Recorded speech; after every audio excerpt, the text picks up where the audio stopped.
Hi, welcome to Forex In Four. I'm Mike Conlon for FXEDU, and in the next 4 minutes, I'm going to show you the highlights of where the action is in today's Forex market. So let's get started. Good morning. Today is Wednesday, July 6, 2011. This morning I'm talking about are they really going to raise rates? And I'm referring to the ECB and the Eurozone. Tomorrow we've got the interest rate decision coming out of the ECB, and the markets, for the most part, have priced in a 25 basis point rate hike coming. Now, Trichet has alluded to it in the past and most recently, but man, we've got a lot of turmoil going on in the Eurozone, and it just seems like a strange time to be raising interest rates. I mean, I realize they have some inflation, and that's what the central banks, primarily tasked with. But if we look here, you can see just yesterday, all right, I believe it was Moody's who came in and they downgraded Portuguese debt to junk. So what that's done is that's obviously driven interest rates up on Portugal. Okay, it's going to make it harder for them to refinance, saying that they may need a further bailout. All right, and then we still have this thing going on with Greece, where how are they going to get this restructuring done? Okay, yeah, they're giving them the temporary loan, but what are they doing? Are they, going to be able to get people to roll over their bonds without creating what they call a credit event, which is going to trigger default swaps and all that stuff? So a lot going on in the Eurozone. All right, and you can see that it's weaker right here. So we've had, we're looking at the 30-minute chart here, and you can see, as soon as we start breaking support, all right, boom, breaks down 144.65 area, comes back up. Okay, and you can see we're on the next leg down. So that's what's going on with the Eurozone. But on a bright note for the Eurozone, they had German factory orders, which came in much better than expected at 12.2% versus 9.5%. So it looks like the German economy is still chugging along, all right? And it's other than these debt problems with the Eurozone structurally, all right, things may not be that bad over there. So we're looking at the euro. It's lower this morning. I just want to show you dollar CAD here real quick. Okay, we're looking at the 5-minute chart. And the reason I want to look at the 5-minute chart is that we know about the Canadian dollar's high correlation to oil. Just earlier this morning, okay, China came out and they raised interest rates 25 basis points over there to try and cool off their economy. So, they're still not allowing their currency to float, which, God, this is going to be like the trade of the century when the dam finally does burst over there. Okay, but they keep raising interest rates. They keep leaving the yuan at a pegged value to the USD. So essentially, they're trying to encourage more saving, less spending, to slow down the economy there. But you can see, basically, when they did that, okay, oil prices sold off a little bit. Oil has been moving higher over the last couple of days, and we can look at that as well. But you can see here, okay, Canadian dollar weakening versus USD. And actually, you know what? I can give us a U.S. oil chart here. Okay, you can see here price of oil on that move coming down as well. So pulling back to about 96.25 here, up from the highs of just above 97.50. Now we know about the release of the SPR, or the supposed release of the SPR. Okay, that doesn't look like it's doing much at this point for us. So just want to turn our attention here to the pound. Okay, you can see the pound's sort of been settling in just above this 160 area. I'm going to go back a little bit further here, and let's look at it on the 30-minute chart.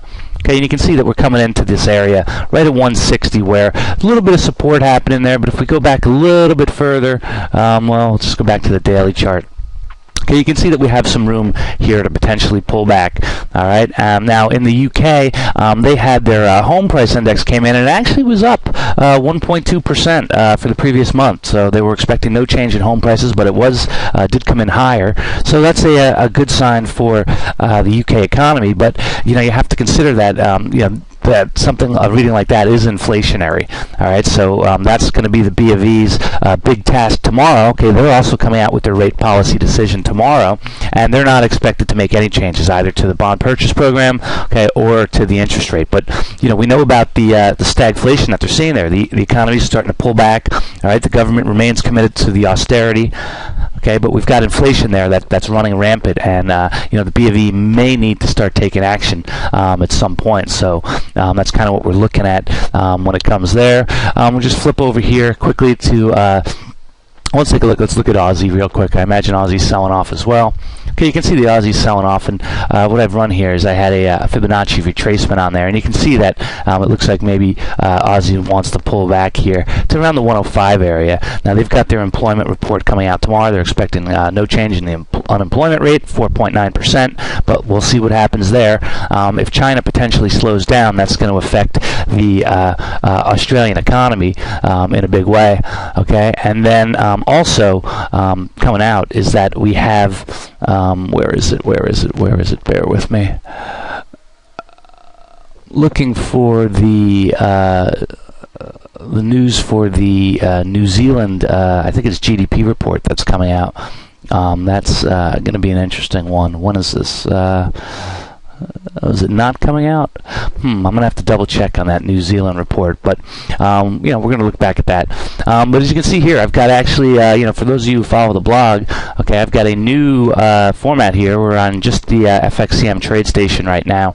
All right, Pro Real Time, which I formerly used, looking to perhaps get that back, but at this juncture, I don't have it anymore. And you can see here, we're just looking at dollar yen. I just want to show you real quick. We're sitting just around 81 cents. So it looks like we're ratcheting up just a little bit higher. All right, perhaps we can do a little slow move up towards that 82 level and get back to this support around 81.50 thereabouts. So that's kind of what we're looking at here with the markets today. Now we have the two interest rate decisions tomorrow. All right, that's the UK and the EU. All right, now we're going to start getting the jobs reports here in the US. So today, this morning, we're going to get the job cuts from Challenger. Then tomorrow's initial jobless claims. Okay, and then on Friday's obviously the big one, non-farm payrolls report. Also this morning, we're going to get the ISM services report. Okay, and that's going to tell us what the economy is doing as far as from a service perspective. We know about actually the gains that we saw in manufacturing last week. That was pretty good. Let's see what happens with services, but it's expected to be lower than last month as well. So that's kind of what we've got going on. A little bit of risk off today.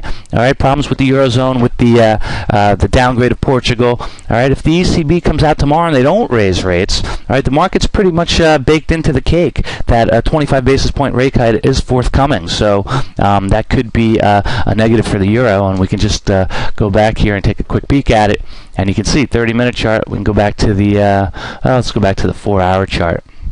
All right, you can see that we can possibly come back and retest these lows here at 141 in short order. So that's kind of what I'm looking at today, folks. Keep an eye on these interest rate reports.